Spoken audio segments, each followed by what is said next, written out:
So let me demonstrate why I don't like high yield savings accounts. In this hypothetical example, let's start off with $1 million.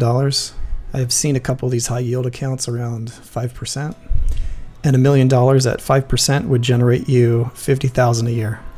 Now it's at this point that your monkey brain sees this number and starts to think, hey, I could quit my job and just live off the interest. Granted, you wouldn't be loading up your garage with Ferraris, but you could live a pretty modest life off of $50,000, and most importantly, you wouldn't have to work. And now comes the part of the video where we have to talk about reality, and by reality, I mean taxes. That $50,000 you just made is income, and it's going to be taxed as income. I'm going to be highly optimistic here and set the tax rate to a low 25% for this example. And that's $12,500 in taxes. And that leaves you with $37,500, which is still a good amount.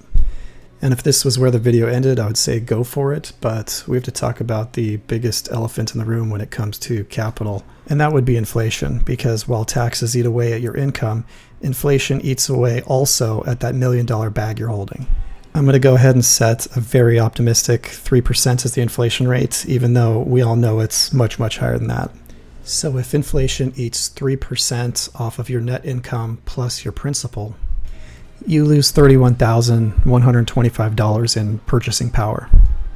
Inflation is the greatest risk of holding large amounts of capital.